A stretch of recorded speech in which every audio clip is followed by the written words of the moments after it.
Buka halaman 7.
rasanya saya kayaknya kayak bilang ini cukup ya, di RRT ya.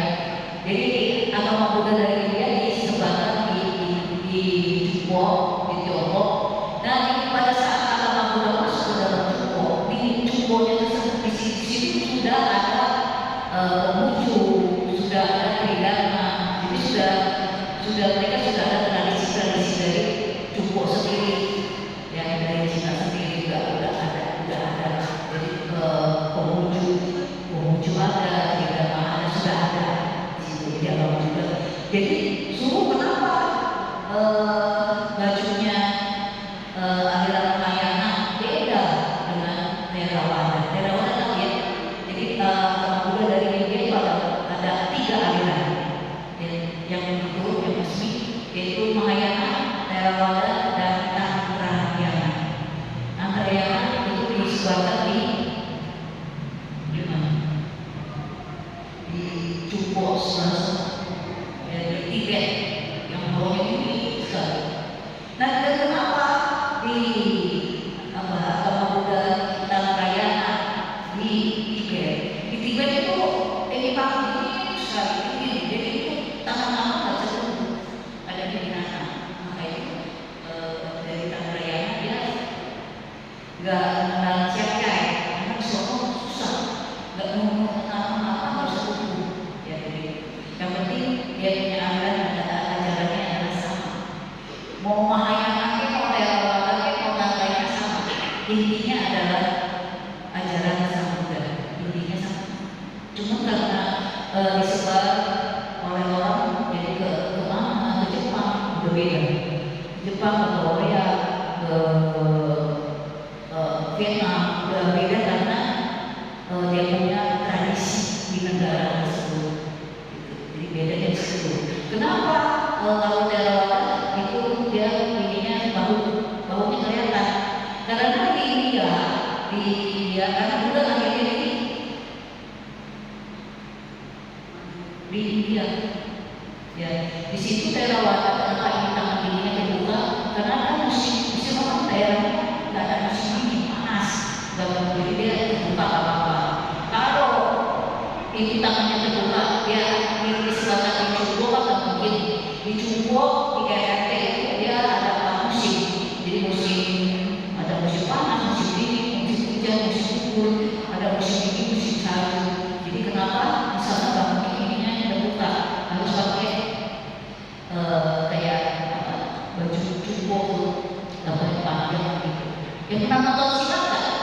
Pernah ya nonton silat itu pakaiannya panjang kayak Kongres itu, dan ininya lebar, ininya bolong. Itu kan tradisi dari negara setempat. Gitu.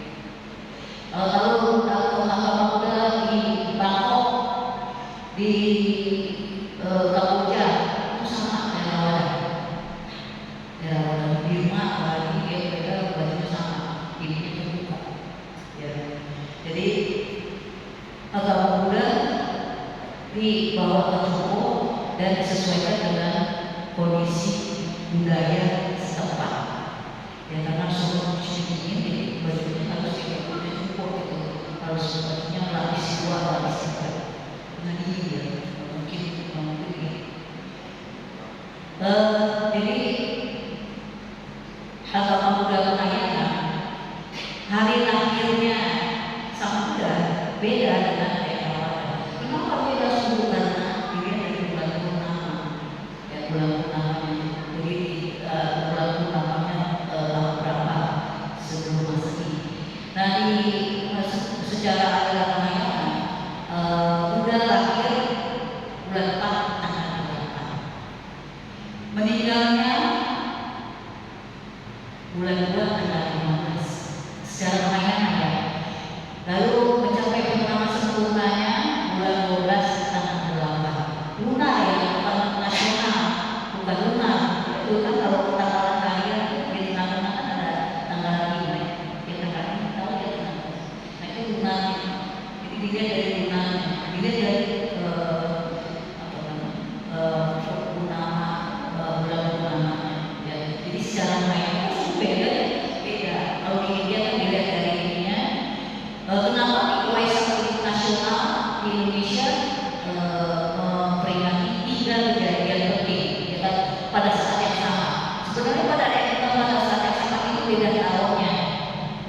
pada beda, cuma dia punya tanggalnya sama, cuma beda bulannya. Jadi dirayakan secara bersamaan pada hari itu. Kalau Mahayana beda, lahirnya bulan 4 tanggal 8. Nanti kita merayakan Ivo. Ivo tahu ya, memandikan bodhisattva kecil, memandikan Buddha kecil dengan simbolis. Memandikan Buddha kecil bukan pasal biru, bukan. Jadi kita memvisualisasikan ya rumah Buddha kecil ini bagaikan kita mengikis katanya karma, kita mengikis kekotoran batin kita. Jadi pelan-pelan videonya bahwa semoga dengan saya memandikan rumah kecil ini, semoga kekotoran batin saya, karma buruk saya berkurang. Ya itu mengikis habis karma buruk kita. Jadi nggak ya jangan mandi begitu. Jadi kita harus memvisualisasikan dengan saya memandikan rumah Buddha kecil, semoga kekotoran batin kita berkurang. Tidak punya karma buruk kita berkurang. Itu simbolis.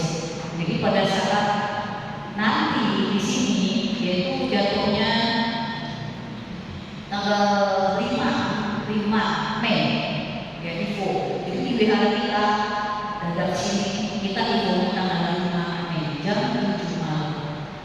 Itu bertepatan dengan hari lahirnya Sang Buddha secara aliran Mahayana.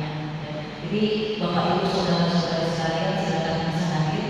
Kita melakukan Ivo pemandian rumah kecil jam 7 malam pada tanggal 5 Mei. Ya, pada tanggal 5 Mei. Dan sebelum tanggal 5 Mei, tanggal 4 Mei ada vaksin khusus melepaskan hewan ke habitatnya, ke tempat asalnya. Tapi di wihara kita ini melepas vaksinnya ini bukan di sini kalau vaksin akan melepaskan suhu beda. Kita harus lihat, kita kan tujuan kita untuk melepaskan makhluk tersebut dari penderitaan. Ya kan? Kita kembalikan ke habitatnya, ke tempat asalnya. Ya, jadi kita nggak mungkin kalau di sini nggak mungkin kita dari sini karena laut kali-kalinya jadi buat orang mancing hari Minggu. Ya, bukannya kita mau membebaskan penderitaan itu makhluk, jadi kita bikin dia sengsara. Karena dipancing lagi sama di goreng di rumah. Jadi kita bikin penderitaan itu makhluk. Kita kan mau membebaskan dia supaya dia kembali ke tempat asal. Jadi di dalam ini kalau vaksin kita di sini nggak pernah vaksinnya bukan kayak peluru kayak ini kayak apa kayak enggak. Karena di dalam sini setiap hari itu orang ke toko pancing beli itu makanan kan mancing itu kamera di situ, wah nggak bisa. Jadi kita hanya melepaskan hewan dengan cara melepas dulu. Ya, jadi kita harus di atas di lantai 4. Kenapa dia masuk ke dalam terbang? Jadi kita melihat dia bahagia lepas dari tangan orang, dari tangan orang. Kalau kita masuk di bawah, kalau kita tercapai sudah naik ke atas lantai 4. Kalau di bawah, nah ini saya pernah di kota, saya lepas ke bawah, saya nggak tahu lepas ke bawah, nggak tahu tadinya ada binatang di bawah, nggak ada kucing. Kalau di bawah mungkin kucing pencepannya aja kali ya, pencemaran ini.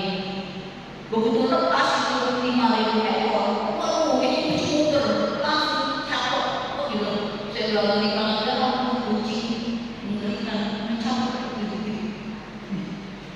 Jadi kita nggak mungkin kita lepas dulu di bawah. Kalau tadinya namanya ada kucing, katanya ada kucing, jadi campur gitu.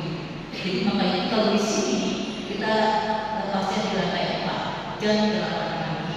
Jadi tanggal 5-nya adalah Ivo, ya kita mengikuti ritual prosesi Ivo.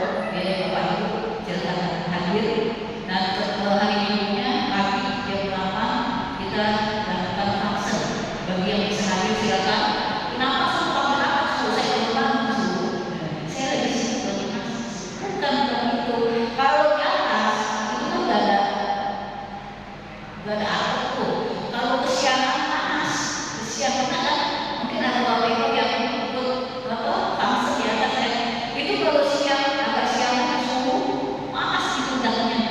nggak mungkin mereka harus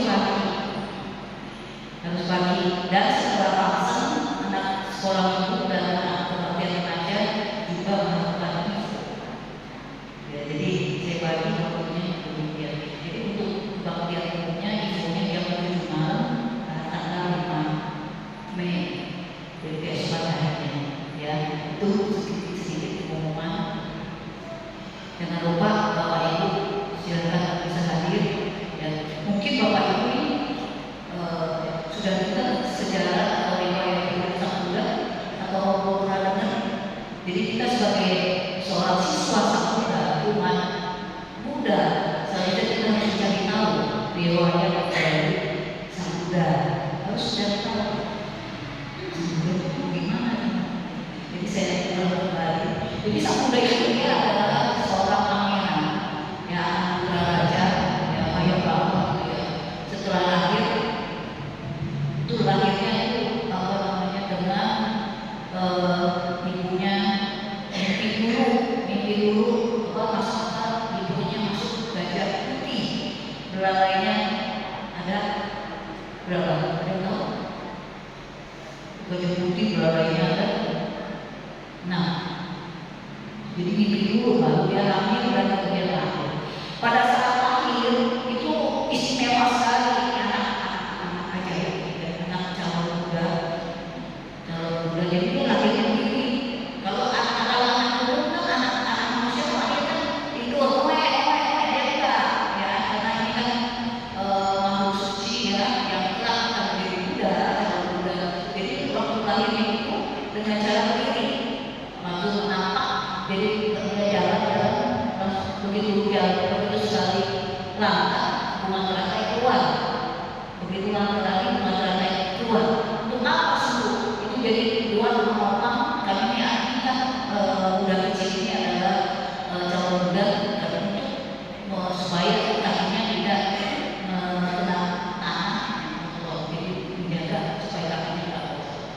Yang ini makhluk suci, jadi begitu nampak begitu jalan dia tidak ketelan bunga teratai keluar tanah itu cepat. Ya itulah itu.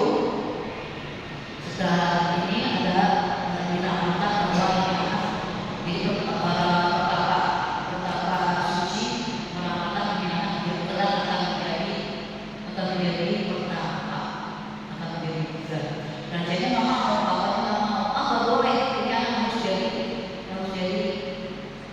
raja. Emang sih kuat. Kalau ini anak bisa jadi raja hebat di seluruh dunia, tidak terkalahkan. Terus kemungkinan kedua, ini anak akan menjadi Buddha. Asalkan menjadi Buddha, asalkan dia tidak punya 4 kejadian itu. Jadi dia tidak boleh melihat orang meninggal, dia tidak boleh melihat petapa suci, tidak boleh melihat orang sakit, dan tidak boleh melihat orang tua. Ya, jadi terus diisa, nggak boleh keluar. Disediakan pokoknya yang mewah-mewah, makanan enak, dibikinin rumah, wisata yang megah, ya ada air, ada kolam renangnya, jadi nggak boleh keluar. Karena kalau begitu keluar dia melihat 4 peristiwa itu, dia akan tergerak menjadi Buddha. Ya. Lalu setelah itu nasi darah suatu hari pengen keluar, pengen cuci mata sebenarnya. Ya kalau bahasa orang cuci mata pengen melihat dia di depan. Karena kan dia pangerannya, kelak dia bapaknya mau dia sebagai raja, calon raja menggantikan bapaknya.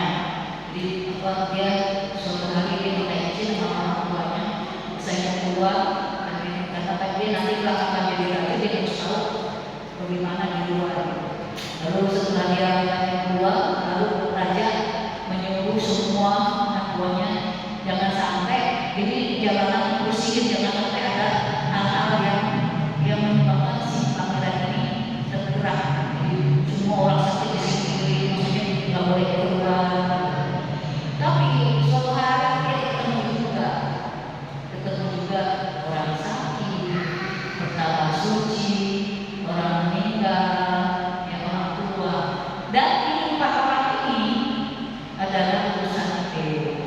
Jadi utusan dewa itu menyamar agar si Siddhartha, namanya Siddhartha Gautama, agar ini pangeran ini sadar, agar bisa buru-buru untuk menarik diri untuk menjadi Buddha. Jadi 4 peristiwa itu adalah ini mereka ini adalah dewa, jadi menyamar sebagai orang sakti, orang meninggal, pertama sakti, dan orang tua. Ini dewa, jadi mengingatkan supaya pangeran segera untuk menarik diri dan bisa menjadi Buddha. Nah itu dewa. Setelah itu baru Siddhartha merenung. Ya. Kalau begitu, ini orang-orang sakit, orang tua ini berarti nanti bapak saya juga akan mengalami itu. Saya juga akan mengalami itu. Gak bisa lagi, akan mengalami sakit, akan mengalami tua, dan akan mengalami meninggal.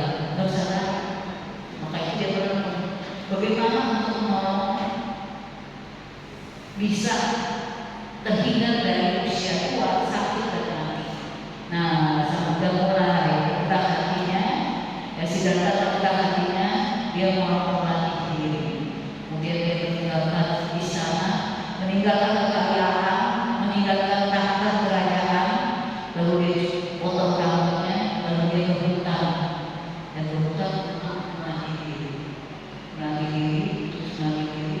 Dia dengan awal pertama ternyata salah dia mencari dirinya salah. Kemudian dia pikir kalau dengan cara begini dia nggak bisa maju.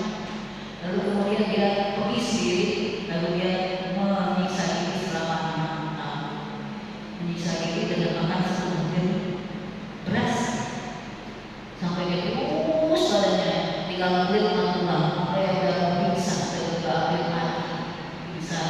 Kemudian ada seorang ibu lewat situ kasih susu kambing supaya si Siddhartha ini, calon muda ini supaya kuat dan melatih diri lagi.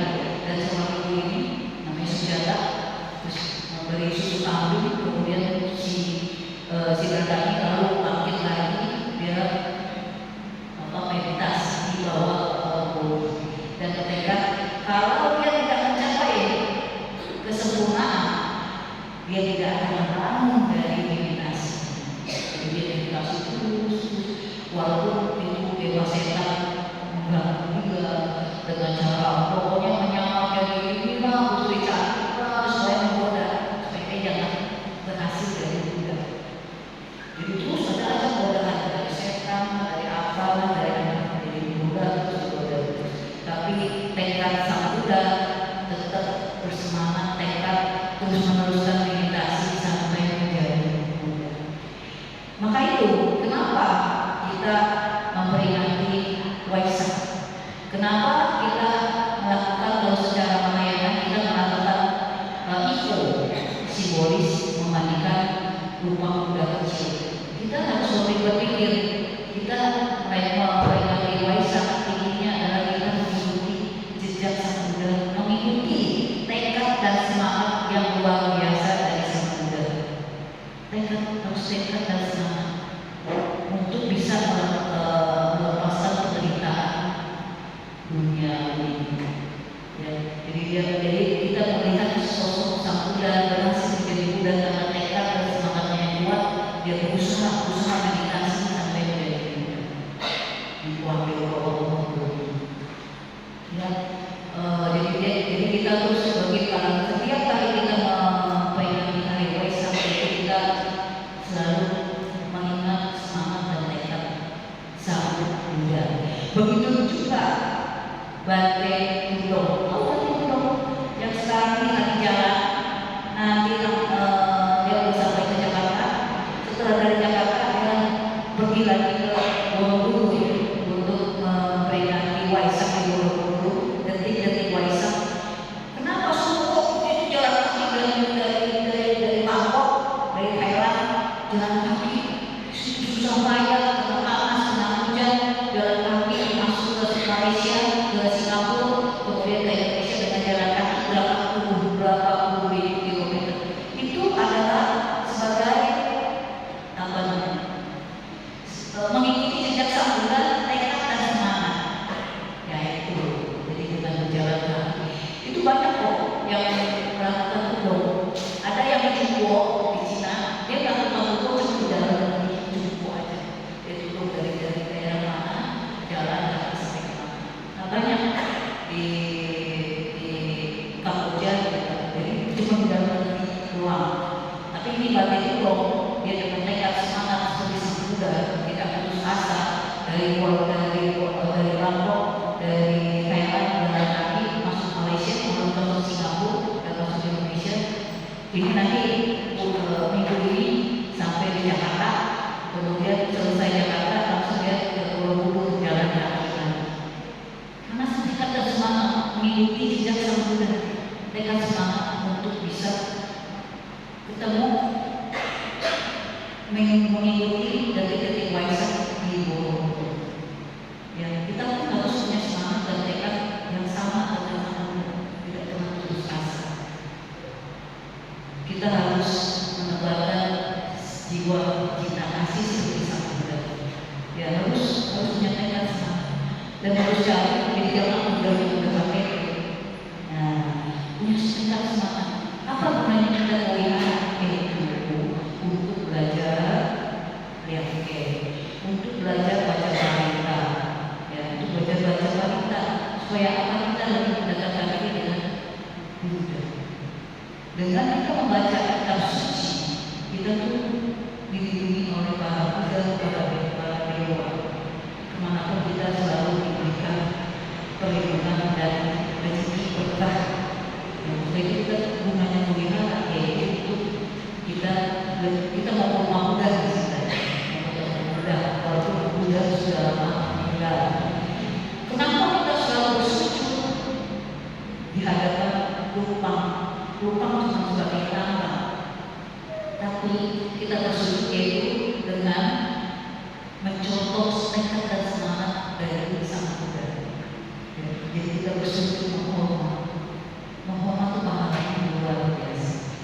Jadi kita berwihara namanya itu kita untuk bisa baca balita, belajar bahasa Arabnya, belajar kitab suci, baca kitab suci.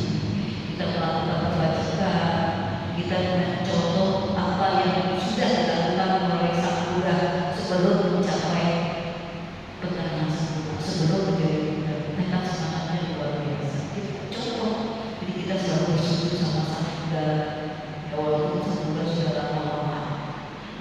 Jadi sang Buddha membawakan dharma selama 45 tahun dan berkeliling.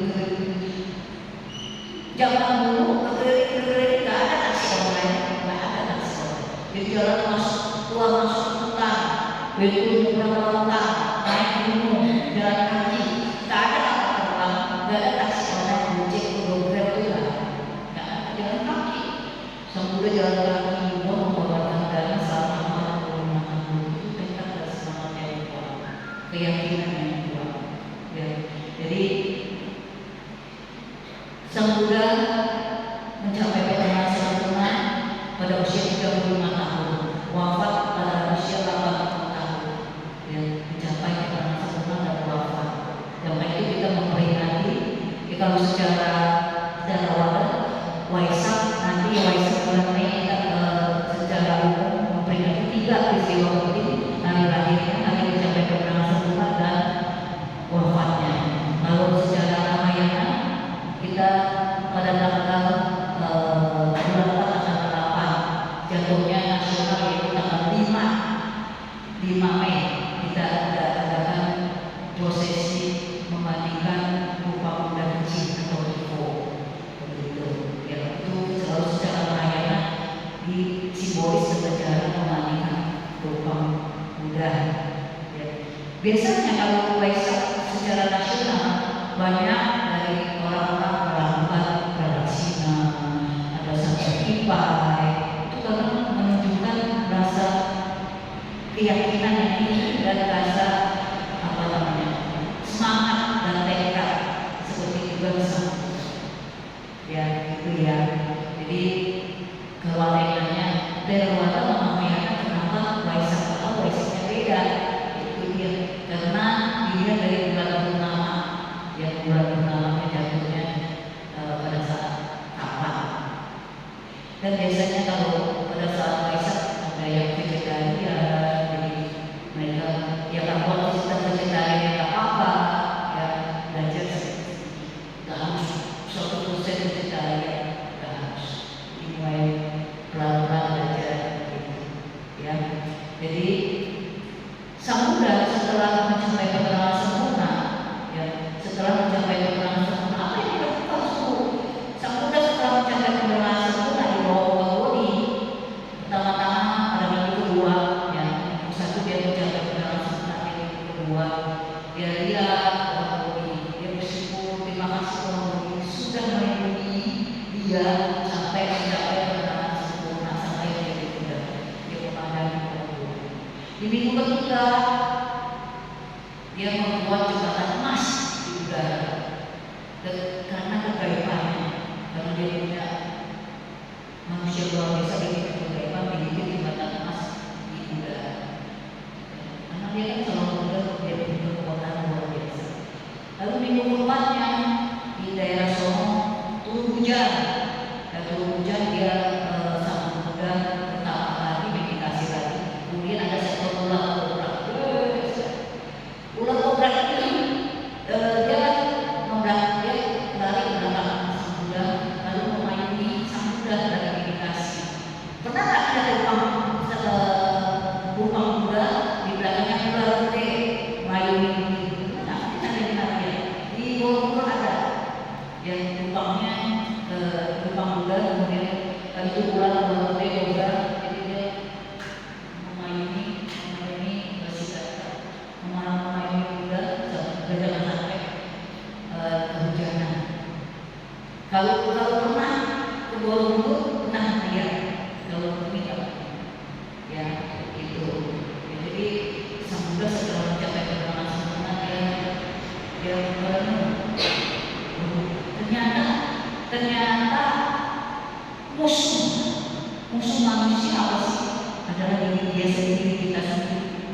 Musuh manusia itu apa? Diri kita sendiri, kekotoran batin kita sendiri. 5 kekotoran batin apa?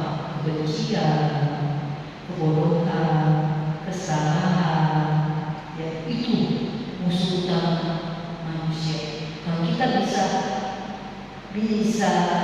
mengurangi itu, bisa sadar, tidak benci, ya kebodohan kita, kesalahan kita, selalu ini cepat tergolong pikiran kita, itu musuh kita bukan siapa-siapa, diri kita sendiri. Karena kita saka, kita benci, ya kita bodoh. Maksudnya bodoh nggak bisa menulis, nggak bisa baca, bodoh nggak bisa membedakan mana yang baik, mana yang tidak baik. Jadi misalkan tidak bisa membedakan mana yang baik dan mana yang tidak baik. Misalnya kita tahu berjudi itu gak bagus, gak bagus. Orang kan udah berjudi itu jadi yang melekat.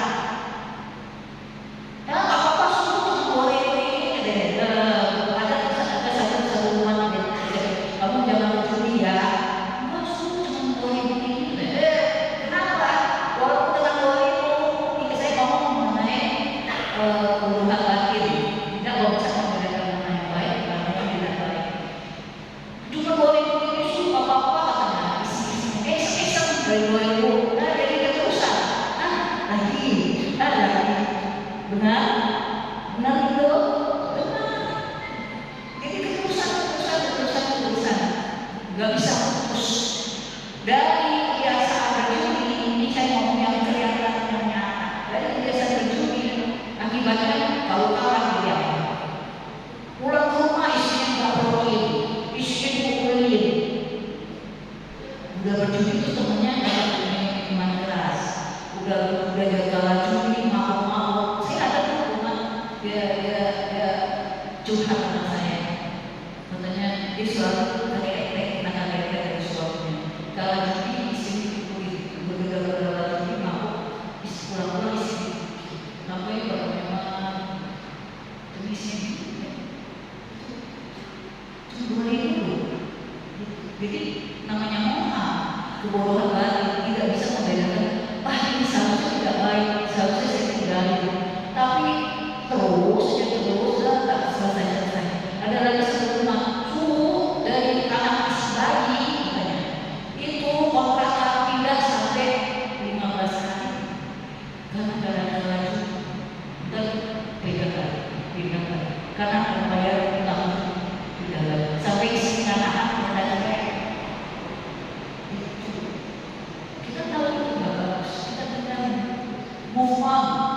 sekali. Ya, betul ini. Itu namanya kebodohan baru, tidak bisa membedakan mana yang baik, mana yang tidak baik. Itu musuh kita. Jadi musuh kita itu bukan, oh tetangga saya si A si B.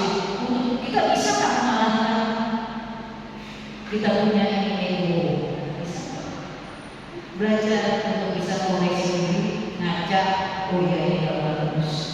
Kita tahu ya ada ajaran agama Buddha ada 5 sila, 5 moral, tidak boleh membunuh, tidak boleh mencuri, tidak boleh berzina, tidak boleh berkata kasar, berbohong, memfitnah, tidak boleh memabuk-mabukan atau kehilangan kesadaran 5. Kita 5 bisa kita pelan-pelan belajar untuk bisa mengurangi aja. Kita lebih bagus, kita udah mencapai tingkatnya lebih bisa nggak itu kita sadari? Tidak membunuh, tidak mencuri, tidak berzina. Berzinanya apa sih? Melakukan perbuatan asusila terhadap bukan istri sahnya, bukan suami sahnya, itu namanya berzina. Ya, jadi kita kalau kita melanggar 5 sila ini pasti ada akibatnya. Karena kita sudah menanam yang tidak baik, pasti memperoleh karma yang tidak buah karma yang tidak baik. Apapun kita tanam hasilnya pasti tidak baik. Kita berbuat baik pasti hasilnya jadi kita memperoleh buah karma yang baik. Membunuh, ya membunuh, suka berburu, nembak, apa tuh namanya bintang, babi hutan. Itu akibatnya apa? Sakitnya nggak sakitnya nggak sembuh-sembuh, misalnya kena kanker, buah masuk nggak sembuh-sembuh. Itu membunuh. Mencuri, akibatnya apa? Kita jadi susah, hidup susah, banyak apa miskin. Mencuri membeli barang yang bukan milik kita. Ketika berzina, berbuat asusila, kita melakukan asusila yang bukan istri sahnya, yang bukan suami sahnya. Itu akibatnya apa? Nanti kehidupan kata-kata akan memperoleh akibat buah karma apa? Jadi benci. Pernah lihat benci atau wadam? Jadi kalau kita sudah ketika begitu melihat orang benci, melihat orang wadam yang dikatai, kita harus berkata dengan kesiannya. Itu karma yang kita sering. Terus kalau kita berzina, berbuat asusila, kita bisa jadi badan kita bau badan. Itu akibat. Terus sila keempat, tidak boleh berbohong, tidak boleh berkata kasar, pokoknya ucapan kata. Misal biasanya itu kalau itu apa? Biasanya suami istri ya, kalau udah itu awal-awalnya kalau baru nikah mesra, romantis. Saya waktu itu tengah-tengah, karena menikah itu awal-awalnya memang bagus, wah pesta, bagaikan raja sehari. Justru kalau orang menikah, bagaimana bisa mempertahankan? Bisa nggak kita mempertahankan sampai bisa pakai nenek, bisa langgeng ke depan? Bisa kita mempertahankan itu rumah tangga. Biasanya itu bagai di tengah-tengah tuh kayak laut ya, utamanya kenceng, bagainya ini apa? Bisa nggak kita mempertahankan? Biasanya tuh batu loncatan bisa nggak kita mempertahankan sampai kita jadi kakek ini, sampai ajal menjemput salah seorang pasangannya. Nah itu baru bagus, cinta sejati sesuai dengan janji perkawinan mereka. Pada saat prasetia atau janji perkawinan, dia berjanji dengan siapa? Janji dengan kan sembahyang ikon, berjanji dengan ikon. Jelas? Berjanji dengan siapa? Dengan para Buddha, berjanji dengan Buddha. Apakah mungkin dengan itu berarti dia sudah melanggar janji di hadapan ikon, di hadapan Buddha? Bisa nggak kita melakukan? Iya. Itu makanya kita dalam pernikahan itu kita kedepannya itu bisa nggak kita bisa memegang janji prasetia perkawinan sampai maut menjemput salah seorang pasangan.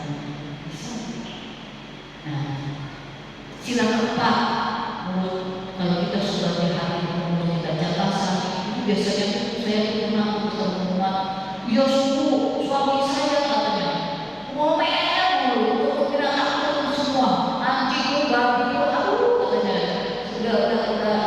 udah pusing gitu ya. Nah, silaturahmi apa? Apa namanya? Kehilangan kesadaran memang mabuk, ganja, narkoba. Dari orang mabuk-mabukan dengan alkohol, ya mabuk itu semua sila dilanggar, betul? Semua sila dilanggar. Dari orang mabuk bisa ada yang membunuh, bisa. Dari dia mabuk bisa ada yang mencuri, bisa. Dari dia mabuk bisa ada yang berzina, lebih bisa. Dari dia mabuk bisa ada kata-kata kasar, bisa. Dia pulang mabuk isinya bisa. Jadi sudah dikatakan sila kelima itu bermabuk-mabukan, kehilangan kesadaran, semua sila dilanggar. Nah, sebagai umat awam biasa atau umat beragama, kita belajar untuk bisa menjalankan lima sila ini. Pelan-pelan, kalau bisa cukup bisa pelan-pelan.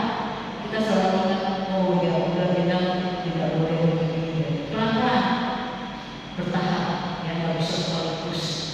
Asal kita selalu ingat apa yang sudah diajarkan sama Tuhan. Ya, saya rasa barangkali sekian. Mari kita berdiri, kita lanjutkan lagi.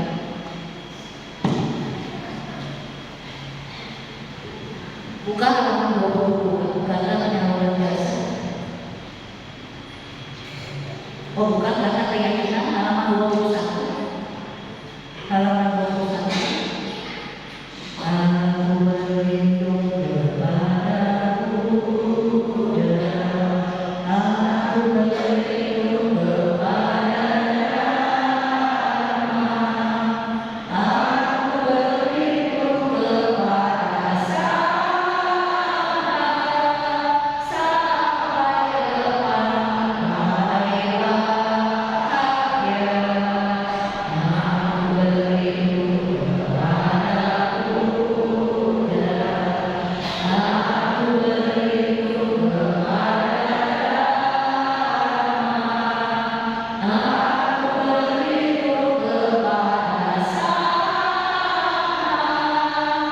sampai pandai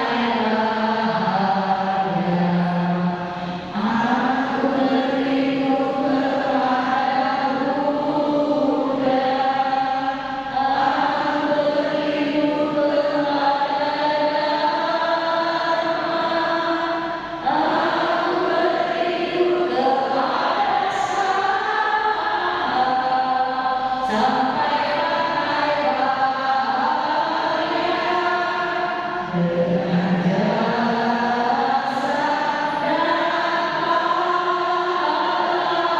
ini. Lenyap penderitaan, tercapailah ketentraman, tercapailah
Mari kita berdiri di atas dua lutut, gunakan pada malam hari ini doa keinginan diri sendiri, doa untuk diri sendiri, untuk keluarga, untuk yang sakit, untuk usaha, untuk apa saja.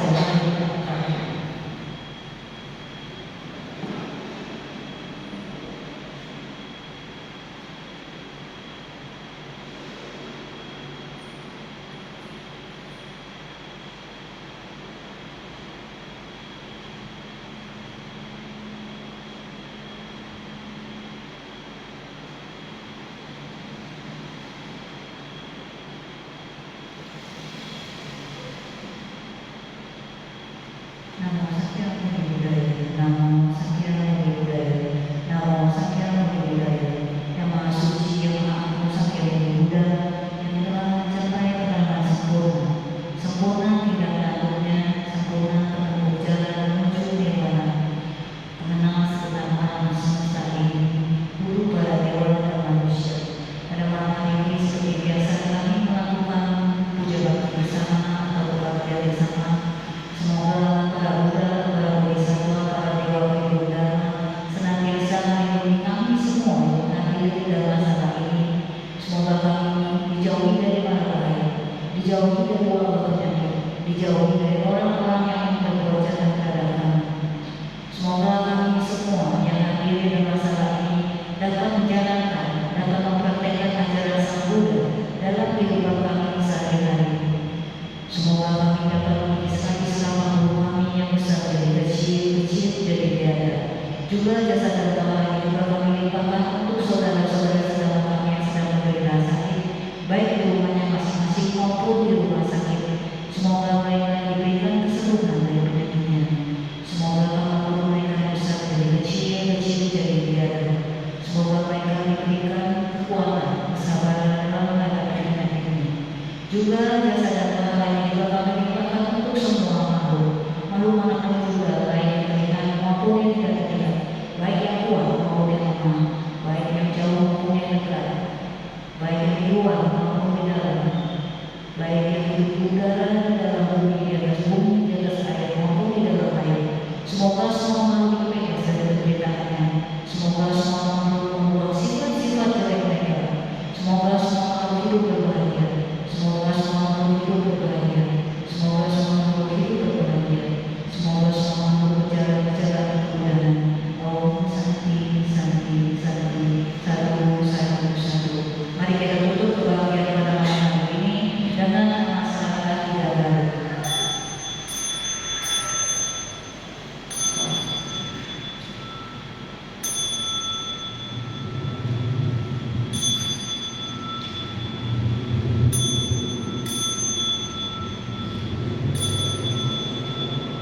Worship. Amin. Kalau silakan dulu.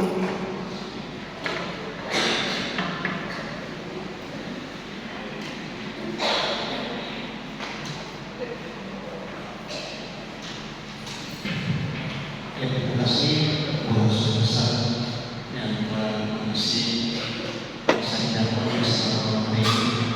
Semoga Allah kita yang hadir pada malam hari ini mengajak rekan-rekan sekalian untuk sama-sama membuat kita dengan pergerakan alamiah.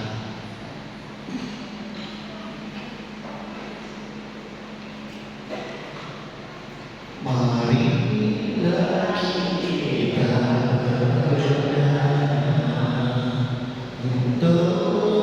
kepentingan semoga kita diberkahi oleh